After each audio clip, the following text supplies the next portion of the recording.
सत श्री अकाल जी सारिਆਂ ਨੂੰ ਹੋਪ ਤੁਸੀਂ ਸਾਰੇ ਵਧੀਆ ਹੋਵੋਗੇ and welcome to my channel. ਅੱਜ ਦੀ ਇਸ ਕਲਾਸ ਦੇ ਵਿੱਚ ਆਪਾਂ ਡੇ 3 ਕਲਾਸ 3 ਕਵਰ ਕਰਾਂਗੇ डिसोल्यूशन वाले टॉपिक ਦੀ। देखो डिसोल्यूशन तीन तरीके ਦਾ ਹੁੰਦਾ है, फॉर्म ਦਾ भी, ठीक है, कंपनी ਦਾ भी ਤੇ पार्टनरशिप ਦਾ भी। तो कंपनी और पार्टनरशिप तो थोड़े सिलेबस के मैंशन है, पर फॉर्म वाला जो डिसोल्यूशन है वो मैंशन नहीं है। पर फिर भी आउट ऑफ द कॉन्टैक्सट अगर कोई क्वेश्चन ना आ गया तो तुसी उस चीज़ को कवर कर सको, इसलिए मैं फिर डिसोल्यूशन ऑफ फॉर्म भी ऐड कर दिता है। हुण आपां देखना है, ये चीज़ याद रखना, जो डिसोल्यूशन ऑफ फॉर्म की गल हो रही है ਇਹਦਾ मतलब पार्टनरशिप फॉर्म की गल हो रही है। तो इन्हां दे पिछे जिहड़े इन्हां दे गवर्निंग एक्ट है तुहानूं वो भी पता होने चाहिए हैं। तो फॉर्म नूं कौन गवर्न करेगा? डिसोल्यूशन ऑफ फॉर्म नूं पार्टनरशिप एक्ट 1932, कंपनी की डिसोल्यूशन नूं कंपनीज़ एक्ट 2013 एंड पार्टनरशिप के डिसोल्यूशन नूं पार्टनरशिप 1932 ही करेगा। हुण फॉर्म की डिसोल्यूशन और पार्टनर की डिसोल्यूशन पूरे तरीके दे नाल अलग है। आपां पूरी क्लास दे विच ये तीनों चीज़ां समझांगे प्लस उन्हां दे MCQs। हुण स्टार्ट करते हैं। पहला डिसोल्यूशन ऑफ फॉर्म का मतलब की है। देखो डिसोल्यूशन ऑफ फॉर्म का मतलब है कंप्लीट तरीके दे नाल बिजनेस का क्लोजर हो जाना, बिजनेस बंद हो जाना। अगर बिजनेस ही बंद हो गया तो जिहड़ी उहदे अंदर पार्टनरशिप है, मतलब जो जिन्ने भी पार्टनर्स है उन्हों का जिन्ना भी रिलेशनशिप है पार्टनर्स वाला, वो भी की हो जाएगा, पूरे तरीके दे नाल खत्म हो जाएगा। फॉर्म के डिजोल्व होने का मतलब है बिजनेस पूरी तरीके दे नाल बंद हो जाता है तो पार्टनर्स की म्यूचुअल एजेंसी वो भी खत्म हो जाती है। नैक्सट आ जाओ इंपॉर्टेंट टॉपिक, स्टार मार्क कर लेना इनू, टाइप्स ऑफ डिसोल्यूशन तो उन्होंने प्रोविजनस। टाइप्स ऑफ डिसोल्यूशन के विचों ओड वन आउट वाला क्वेश्चन पूछा जा सकता है। तो जी फॉर्म के डिसोल्यूशन है वो किन्नी टाइप्स है? पहली टाइप है डिसोल्यूशन बाय एग्रीमेंट, कि म्यूचुअल एग्रीमेंट के नाल सारे पार्टनर्स का कंसेंट लैके कि हुण आपां पार्टनरशिप नूं, या फिर पार्टनरशिप अलग चीज़ है, ठीक है, हुण आपां फॉर्म नूं बंद कर रहे हैं तो इनू आपां डिजोल्व कर रहे हैं, वो वाला जिहड़ा टाइप होएगा वो किहड़ा टाइप होएगा? Dissolution by agreement. सारे पार्टनर्स की म्यूचुअल कंसेंट के नाल फॉर्म नूं बंद किया जाता है, ठीक है। ये कौन दसदा है? सैक्शन 40 दसदा है। दैन आ जाओ सैक्शन 41। हुण मैं सैक्शनस की गल कर रही हाँ, ये याद रखना किहड़े एक्ट का है? 1932 का। पार्टनरशिप एक्ट 1932 का है, कंपनीज़ का नहीं है, क्योंकि फॉर्म नूं कौन गवर्न कर रहा है? पार्टनरशिप एक्ट गवर्न कर रहा है, तो वो पिछे दे जिहड़े सैक्शनस है वो भी उसी एक्ट के होणगे। नैक्सट आता है कंपलसरी डिसोल्यूशन।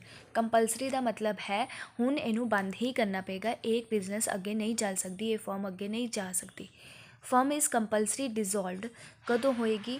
जो बिजनेस कुछ अनलॉफुल एक्टिविटीज़ कर रहा है तो कंपनी लॉज या फिर ट्रिब्यूनल या फिर पार्टनरशिप एक्ट के नज़र दे विच ये चीज़ गलत है प्रॉपर तरीके दे नाल, ते ये सारे गवर्निंग एक्ट्स उस चीज़ नूं, उस बिजनेस नूं, उस फॉर्म नूं बंद कर दूगे। उन्होंने आपां बोल देंगे कंपलसरी डिसोल्यूशन। ਇਹਦੇ ਵਿੱਚ सारे पार्टनर्स हैं वो ਜਿਹੜੇ की हो जाते हैं? इनसॉल्वेंट हो जाते हैं, सिवाय एक नूं छड्ड के। अगर मान लो 3 पार्टनर्स है, अगर तीनों दे विचों 2 पार्टनर इनसॉल्वेंट हो गए तो भी इनू आपां कंपलसरी डिसोल्यूशन मन्नांगे। दूजी चीज़ कि अगर कोई अनलॉफुल एक्ट हो रहा फॉर्म के अंदर, वो अधीन भी असीं इनू कंपलसरी डिसोल्यूशन मन्नांगे। ये किस एक्ट के अंदर आता है? Partnership act 1932 section 41। Then third number पर आती है साढ़े कोल dissolution on occurrence of certain events. ये कौन दसदा है? सैक्शन 42 दसदा है। सीरीज़ के विच ही चल रहा है कुछ स्पैशल इवेंट्स, कुछ इदा के सर्टेन इवेंट्स जो हैपन होगे फॉर्म के अंदर, तो उस तो बाद जी डिसोल्यूशन है वो फॉर्म की हो जाएगी। पहला है expiry of forms fix term. मान लो फॉर्म की जो एग्रीमेंट वगैरह होया, पार्टनरशिप टर्म हुई, उदों उन्होंने कंसेंट दिता सी या फिर एग्रीमेंट दे विच मैंशन किया सीगा फॉर्म सिर्फ 3 साल ਲਈ रहेगी, ठीक है। 3 साल तो बाद वो एक्सपायरी डेट आ गई तो फॉर्म की डिसोल्यूशन हो गई। स्पैसीफिक वेंचर सीगा कोई, वो खत्म हो गया, उत्ते वो डिसोल्यूशन हो गई। किसी पार्टनर की डेथ हो गई उदों भी डिसोल्यूशन हो जाएगी फॉर्म की। हुण ये चीज़ याद रखना, फॉर्म की डिसोल्यूशन डेथ ऑफ पार्टनर ते भी हो सकती है, और ये किस कैटेगरी के अंदर आता है? सर्टेन इवेंट्स की कैटेगरी के अंदर आता है। Then insolvency of partner. हुण जे पार्टनर ही इंसॉल्वेंट हो गए उदों भी ये चीज़ खत्म हो जाएगी, फॉर्म है जो खत्म हो जाएगी। यही पंजाबी दे विच ऐड किया गया है। नैक्सट टाइप आती है dissolution by notice, section 43 partnership act 1932। ये की होंदा है? Any partner may dissolve the firm by giving notice. मान लो A B C 3 पार्टनर सीगे, ਇਹਦੇ ਵਿੱਚੋਂ ए ने ਬਾਕੀ ਪਾਰਟਨਰਸ ਨੂੰ ਨੋਟਿਸ ਦਿੱਤਾ ਕਿ ਹੁਣ ਆਪਾਂ ਫਾਰਮ ਬੰਦ ਕਰ ਰਹੇ ਹਾਂ, ਡਿਜ਼ੋਲਵ ਕਰ ਰਹੇ ਹਾਂ, ਤਾਂ ਇਸ ਕੇਸ ਦੇ ਵਿੱਚ ਵੀ ਡਿਸੋਲਿਊਸ਼ਨ ਹੋ ਜਾਏਗੀ, ਮਤਲਬ ਮਰਜ਼ੀ ਦੇ ਨਾਲ। ਨੈਕਸਟ ਦੇਖੋ, ਜਿੱਥੇ ਪਾਰਟਨਰਸ਼ਿਪ ਵਿਲ मतलब ਇੱਛਾ ਦੇ ਅਨੁਸਾਰ ਬੰਦ ਕੀਤੀ ਜਾ ਰਹੀ ਹੈ, और डिसोल्यूशन बाय नोटिस हो सकता है। नैक्सट आ जाओ, dissolution by court, section 44। Dissolution जिहड़ी है कोर्ट के द्वारा हो रही है, ठीक है। वो किहड़े ग्राउंड्स के उत्ते हो सकती है, किहड़े इवेंट्स के उत्ते हो सकती है। जो पार्टनर्स है वो अनसाउंड माइंड के हो गए, मतलब पार्टनर्स है जो मैंटली स्टेबल नहीं रहे, उस केस के विच भी फॉर्म की जिहड़ी डिसोल्यूशन है वो कौन करेगा, कोर्ट करेगा। सैक्शन 44 च दस्सिया। परमानेंट इनकैपेसिटी आ गई पार्टनर्स के विच या फॉर्म्स के विच, उदों कॉन्टीन्यूअस मिसकंडक्ट, जिहड़ी फॉर्म है नोटिस देने के बावजूद भी लगातार कुछ गलत काम करी जा रही है, अनलॉफुल एक्ट करी जा रही है, उस केस के विच भी कोर्ट इनू बंद कर देगा। परसिस्टेंस लॉसिस, फॉर्म नू पहले साल लॉस हो रहा है, दूजे साल लॉस हो रहा है, तीजे साल लॉस हो रहा है, मतलब परसिस्टेंस का मतलब होंदा लगातार लॉस ही हो जा रहा फॉर्म नू, तो फॉर्म नू चालू रखने का कोई मतलब नहीं है, उन्होंने कोर्ट आके बंद कर देगी। सैक्शन 44 दे विच दस्सिया गया। Business can not be carried on except at loss just and equitable ground, ठीक है। बिजनेस को चला नहीं सकते आप लॉसिस के उत्ते, इस करके उन्होंने बंद कर दिता जाएगा। कोर्ट के डिसोल्यूशन जो पार्टनर्स पागल हो जाए, इनकेपेबल हो जाए, बैड कंडक्ट करन, बिजनेस के लॉसिस वगैरह, परसिस्टेंस लगातार चार ही रहन, उदों आप इनू बंद कर देंगे। हाँ, नैक्सट आ जाओ, settlement and payment order. Very important चीज़ है। जिन्नी भी मैं इस चीज़ के विच, इस PDF के चीज़ा ऐड कीतियां है, इनू तो तुसीं छड्डना ही नहीं है, रट्टे मार लो, ठीक है। देखो हुण है जदों पार्टनर्स फर्म खत्म हो रही है, फर्म नू डिजोल्व कर रहे हैं, तो सानू अपनी लाइबिलिटीज़ नू पे ऑफ करना है ना, वो किस ऑर्डर दे विच पे ऑफ करना वो आपां नू पता होना चाहिए। ऑर्डर्स दे विचों क्वेश्चन बन जाते हैं। हुण ना एक साडे कोल गार्नर एंड मोरे रूल आंदा है, जो इंडिया दे विच एप्लीकेबल नहीं है, इस करके तुसीं इनू नहीं पढ़ना। तो कन्फ्यूज़ ना होना अगर तुहानू दूसरे कंटेंट्स के विच इदां दी चीज़ देखने को मिले, पर यह इंडिया दे विच एप्लीकेबल नहीं है। जब इंडिया दे विच ही नहीं एप्लीकेबल तो आपां नू एग्जाम दे विच भी नहीं पूछा जाएगा। सिर्फ तुसीं पेमेंट की प्रायोरिटीज़ याद रखनी है। पहला सब तो पहला आउटसाइडर लाइबिलिटीज़ नू पे किया जाएगा, मतलब अपने क्रेडिटर्स नू पे किया जाएगा, ठीक है। फिर लोन फ्रॉम पार्टनर्स, जो भी फॉर्म ने पार्टनर्स तो लोन लिते होगे, फॉर्म उन्होंने पैसा वापस करेगी। दैन पार्टनर्स की कैपिटल बैलेंसिस नू वापस किया जाएगा। अगर प्रॉफिट दे विच सरप्लस बचता है तो उन्होंने प्रॉफिट शेयरिंग रेशियो दे विच वापस कर दिया जाएगा। तो ऑर्डर की है, आउटसाइडर लाइबिलिटीज़ लर्न कर लो नाल दे नाल ही, ताकि तुहानू दोबारा याद ना करना पवे। आउटसाइडर लाइबिलिटीज़ नू देना है, फिर आप पार्टनर्स के लोन्स वापस करने हैं, फिर आप उन्होंने कैपिटल बैलेंसिस वापस करने हैं, फिर लास्ट दे विच अगर कोई प्रॉफिट बच जाता उन्होंने प्रॉफिट शेयरिंग रेशियो दे विच वापस कर देना है, ठीक है। नैक्सट आ जाओ, हुण हुंदा साडा खत्म इत्थे फॉर्म का किस्सा। फॉर्म खत्म होगी, डिजोल्व होगी, जो चीज़ां मैं लिखियां सिर्फ वो याद करनी है। टाइप्स ऑफ डिसोल्यूशन और दैन ऑर्डर, कि आप किस चीज़ किनू पहला पैसा वापस देना, फिर किनू बाद च, फिर किनू लास्ट दे विच देना, ठीक है। उस तो बाद आ जाओ कंपनी की डिसोल्यूशन। हुण ये कौन गवर्न करता है, कंपनीज़ एक्ट 2013, जो आप कॉरपोरेट अकाउंटिंग दे विच पढ़ रहे सीगे। इहदे विच मतलब की है इहदा, कंपनी का पूरे तरीके दे नाल बंद हो जाना, या फिर कंपनी का नेम रजिस्टर दे विचों कट हो जाना, उन्होंने आप डिसोल्यूशन ऑफ कंपनी मनांगे।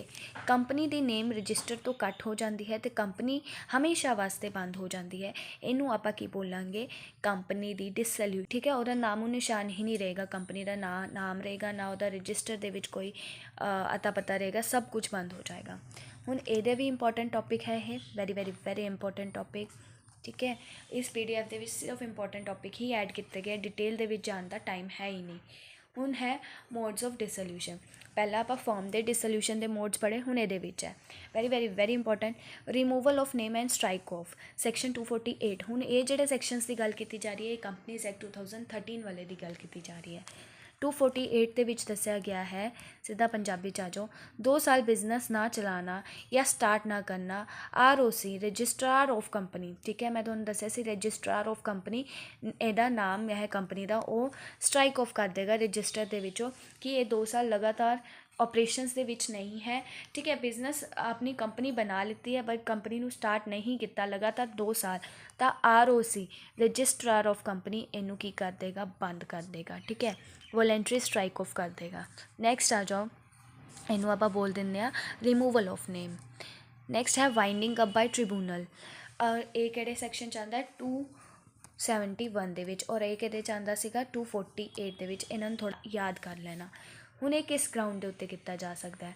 ਟ੍ਰਿਬਿਊਨਲ ਦੇ ਦੁਆਰਾ। Company unable to pay debts, company ਆਪਣਾ ਕਰਜ਼ਾ ਨਹੀਂ ਦੇ ਪਾ ਰਹੀ।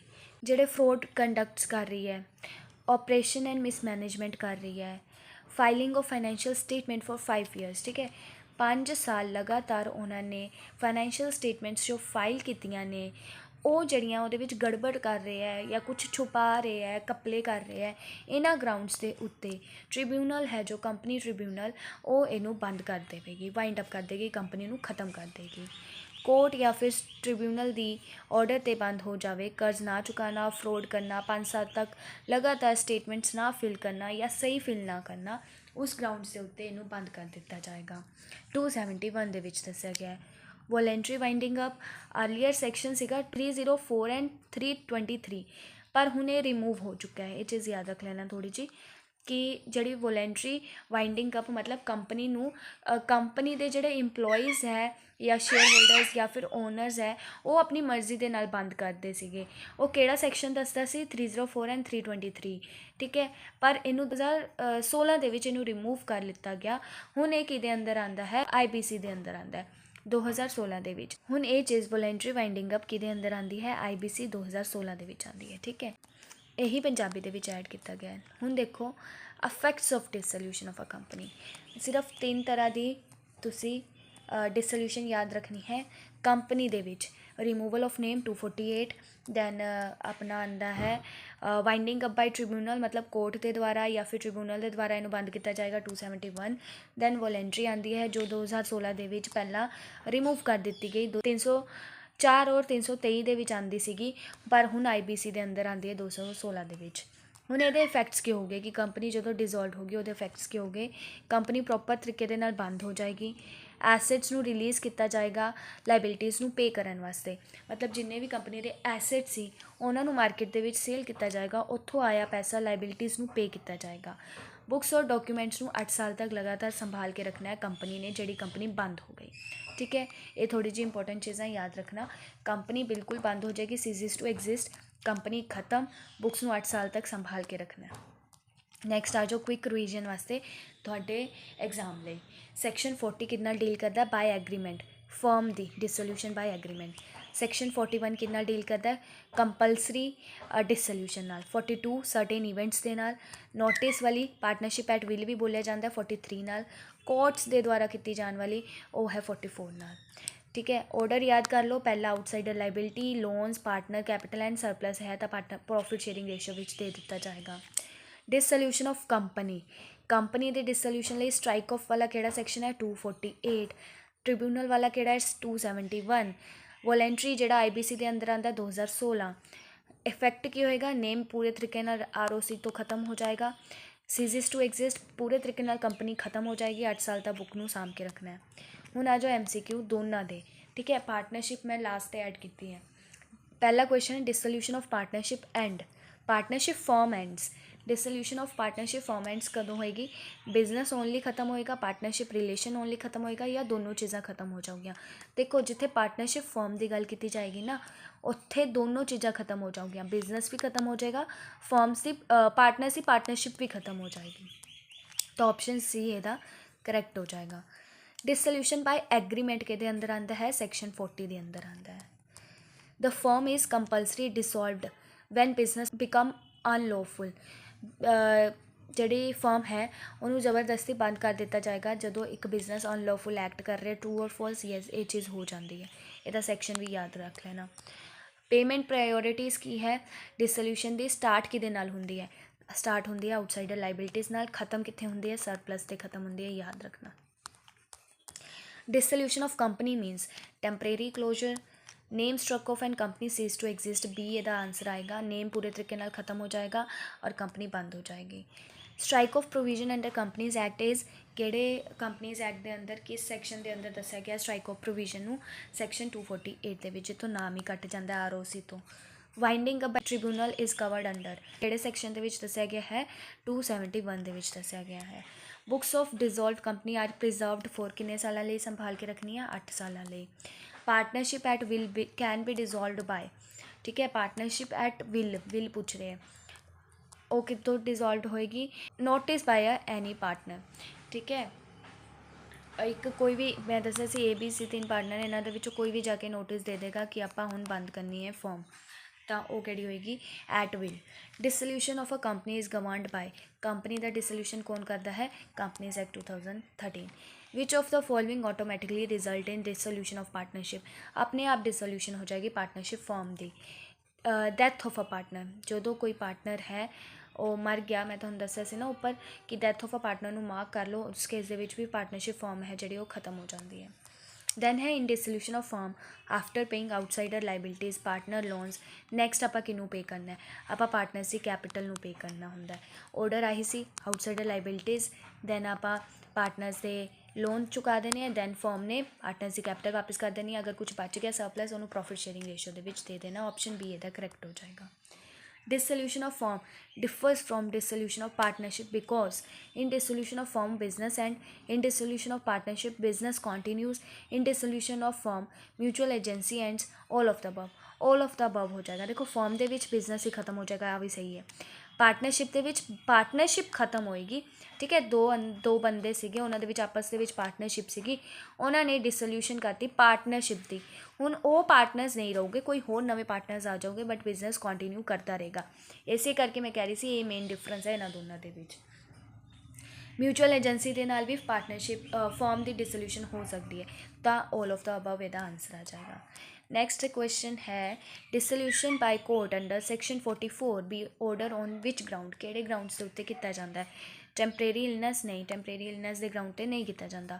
ਫਰੋਡ ਔਰ ਮਿਸਕੰਡਕਟ ਦੇ ਗਰਾਊਂਡ 'ਤੇ ਆਪਾਂ ਇਹਨੂੰ ਕਰਦੇ ਹਾਂ। ਜੇ ਬਿਜ਼ਨਸ ਲਗਾਤਾਰ ਅਨਲੌਫੁਲ ਐਕਟ ਕਰ ਰਿਹਾ, ਕੁਝ ਫਰੋਡਸ ਕਰ ਰਿਹਾ, ਉਹਦੇ ਗਰਾਊਂਡ ਦੇ ਉੱਤੇ ਆਪਾਂ ਬਿਜ਼ਨਸ ਨੂੰ ਬੰਦ ਕਰ ਦਿੰਦਾ ਹੈ ਕੋਰਟ। ਠੀਕ ਹੈ। 15th ਕੁਐਸਚਨ ਹੈ which of the following is not a ground for compulsory winding up by tribunal. ਹੁਣ ਇੱਥੇ ਕੰਪਨੀ ਦੀ ਗੱਲ ਹੋ ਰਹੀ ਹੈ, ਟ੍ਰਿਬਿਊਨਲ ਦੇ ਦੁਆਰਾ ਕੰਪਲਸਰੀ ਵਾਈਂਡਿੰਗ ਅਪ ਕਿਹੜੇ ਗਰਾਊਂਡ 'ਤੇ ਨਹੀਂ ਕੀਤੀ ਜਾਂਦੀ।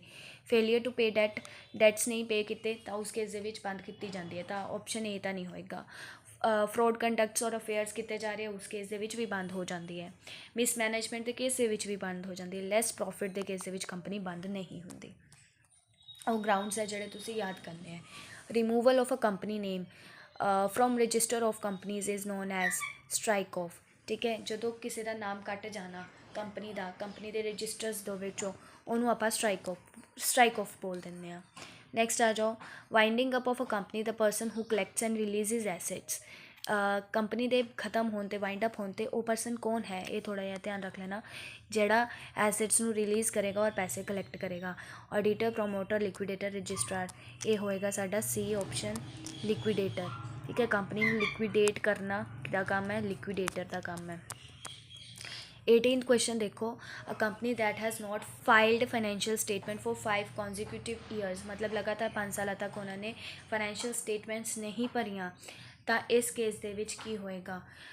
ਵਾਊਂਡ up by tribunal given subsidies, ਦੇਖੋ ਸਬਸਿਡੀਜ਼ ਕਿਉਂ ਦਿੱਤੀਆਂ ਜਾਏਗੀਆਂ, ਐਗਜ਼ੈਂਪਟਡ ਫਰੋਮ ਆਡਿਟ ਵੀ ਨਹੀਂ ਕੀਤਾ ਜਾਏਗਾ। LLP ਦੇ ਵਿੱਚ ਕਿਉਂ ਕਨਵਰਟ ਹੋਏਗਾ, ਟ੍ਰਿਬਿਊਨਲ ਦੇ ਦੁਆਰਾ ਇਹਨੂੰ ਬੰਦ ਹੀ ਕਰ ਦਿੱਤਾ ਜਾਏਗਾ। On dissolution of firm, undistributed reserves like general reserves are transferred to firm ਦੇ dissolution ਹੋਣ ਤੋਂ ਬਾਅਦ ਜਿਹੜੇ ਅਨਡਿਸਟਰੀਬਿਊਟਡ ਪ੍ਰੋਫਿਟਸ ਹੈ ਲਾਈਕ ਜਨਰਲ ਰਿਜ਼ਰਵਸ ਹੋ ਗਿਆ, ਹੋਰ ਵੀ ਕੋਈ ਰਿਜ਼ਰਵਸ ਹੋ ਗਏ, ਉਹਨਾਂ ਨੂੰ ਕਿੱਥੇ ਟਰਾਂਸਫਰ ਕੀਤਾ ਜਾਂਦਾ ਹੈ, ਤਾਂ ਉਹਨਾਂ ਨੂੰ ਆਪਾਂ ਟਰਾਂਸਫਰ ਕਰਦੇ ਹਾਂ ਪਾਰਟਨਰ ਦੇ ਕੈਪੀਟਲ ਅਕਾਊਂਟ ਦੇ ਵਿੱਚ। ਠੀਕ ਹੈ। After dissolution companies its books and paper must be preserved for 8 years। ਇਹ ਰਿਪੀਟ ਹੋ ਗਿਆ, ਇੰਪੋਰਟੈਂਟ ਚੀਜ਼ ਹੈ, ਤੁਸੀਂ ਧਿਆਨ ਰੱਖਣੀ ਹੈ। ਹੁਣ ਆ ਜਾਓ ਨੈਕਸਟ ਲਾਸਟ ਟੌਪਿਕ ਆਪਣਾ, ਆਪਾਂ ਫਾਰਮ ख़त्म कर लिया, ਆਪਾਂ ਕੰਪਨੀ ख़त्म कर लिया, ਉਹਨਾਂ ਦੇ ਸੈਕਸ਼ਨਸ ਦੇਖ ਲਏ, ਪ੍ਰੋਵੀਜ਼ਨਸ ਦੇਖ ਲਈ, ਗਵਰਨਿੰਗ ਐਕਟ ਦੇਖ ਲਏ। ਹੁਣ ਆਉਂਦਾ ਹੈ ਪਾਰਟਨਰਸ਼ਿਪ, ਕਿ ਜਦੋਂ ਇੱਕ ਪਾਰਟਨਰਸ਼ਿਪ ख़त्म ਹੋ ਰਹੀ ਹੈ, ਉਹ ਨੋਟ ਫਰਮ, ਦੋਨੋਂ ਚੀਜ਼ਾਂ ਅਲੱਗ ਹੈ, ਕਨਫਿਊਜ਼ ਨਾ ਹੋਣਾ। ਅਗਰ ਪਾਰਟਨਰਸ਼ਿਪ ਲਿਖਿਆ ਹੈ ਇਕੱਲਾ, ਇਹਦਾ ਮਤਲਬ ਉਹ ਪਾਰਟਨਰਸ਼ਿਪ ਦੀ ਗੱਲ ਕਰ ਰਹੇ हैं। ਅਗਰ ਪਾਰਟਨਰਸ਼ਿਪ ਫॉर्म ਲਿਖਿਆ ਹੈ, ਇਹਦਾ ਮਤਲਬ ਉਹ ਫॉर्म ਦੀ ਗੱਲ ਕਰ ਰਹੇ हैं। ਇਹਨੂੰ ਕੌਣ ਗਵਰਨ ਕਰਦਾ ਹੈ, ਪਾਰਟਨਰਸ਼ਿਪ ਐਕਟ 1932 ਹੀ ਗਵਰਨ ਕਰਦਾ ਹੈ। ਮੀਨਿੰਗ ਦੇਖੋ, ਪਾਰਟਨਰਸ਼ਿਪ ਦੇ ਡਿਸੋਲਿਊਸ਼ਨ ਦਾ ਮਤਲਬ ਹੈ ਪਾਰਟਨਰਸ ਦੇ ਰਿਸ਼ਤੇ ਵਿੱਚ ਬਦਲਾਵ ਆ ਜਾਂਦੇ ਹੈ, ਪਰ ਬਿਜ਼ਨਸ ਬੰਦ ਨਹੀਂ ਹੁੰਦਾ, ਬਿਜ਼ਨਸ ਔਰ ਫਰਮ ਉੱਦਾਂ ਹੀ ਚੱਲਦੀ ਰਹਿੰਦੀ ਹੈ।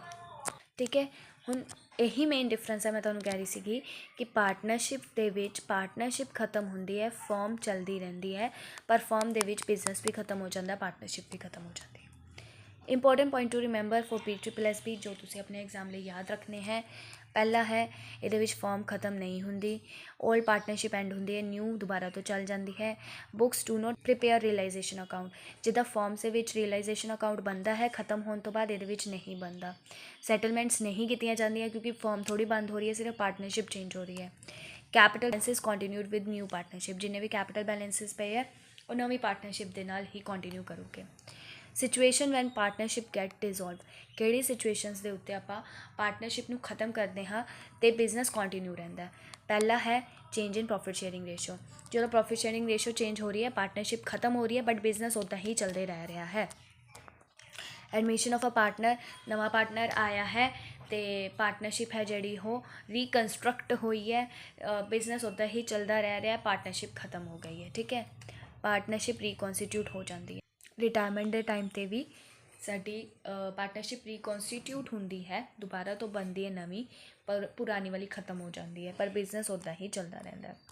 ਫੋਰਥ ਹੈ death of a partner if remaining partner agrees to continue business, death of partner 'ਤੇ ਐਗਰੀਮੈਂਟ ਦੇ ਵਿੱਚ ਉਹਨਾਂ ਨੇ ਡਿਸਾਈਡ ਕੀਤਾ ਹੈ ਕਿ ਕੋਈ ਗੱਲ ਨਹੀਂ ਅਸੀਂ ਬਿਜ਼ਨਸ ਚਾਲੂ ਰੱਖਾਂਗੇ, ਉਸ ਕੇਸ ਦੇ ਵਿੱਚ ਵੀ ਇਹ ਚੱਲ ਸਕਦਾ ਹੈ।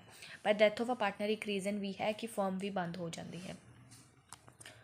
ਇਨਸੋਲਵੈਂਸੀ, ਪਾਰਟਨਰਸ ਦੀ ਇਨਸੋਲਵੈਂਸੀ ਹੋ ਗਈ ਹੈ ਕਿਸੇ ਇੱਕ ਅੱਧੇ ਪਾਰਟਨਰ ਦੀ, ਤਾਂ ਉਸਨੂੰ ਰਿਮੂਵ ਕਰ ਦਿੱਤਾ ਜਾਂਦਾ ਪਾਰਟਨਰਸ਼ਿਪ ਦੇ ਵਿੱਚੋਂ, ਫਰਮ ਉੱਦਾਂ ਹੀ ਚੱਲਦੀ ਰਹਿੰਦੀ ਹੈ। ਐਕਸਪਾਇਰੀ ਆਫ ਪਾਰਟਨਰਸ਼ਿਪ ਐਗਰੀਮੈਂਟ, ਜਦੋਂ ਪਾਰਟਨਰਸ਼ਿਪ ਐਗਰੀਮੈਂਟ ਹੀ ਖਤਮ ਹੋ ਗਿਆ, ਉਹਨੂੰ ਰੀਨਿਊਡ ਕਰਨਾ ਹੈ ਤਾਂ ਦੁਬਾਰਾ ਤੋਂ ਬਣੇਗੀ, ਨਵੀਂ ਪਾਰਟਨਰਸ਼ਿਪ ਬਣੇਗੀ, ਉਸ ਸਮੇਂ ਪੁਰਾਣੀ ਖਤਮ ਹੋ ਜਾਏਗੀ, ਨਵੀਂ ਬਣੇਗੀ ਤੇ ਫਰਮ ਉੱਦਾਂ ਹੀ ਚੱਲਦੀ ਰਹੇਗੀ।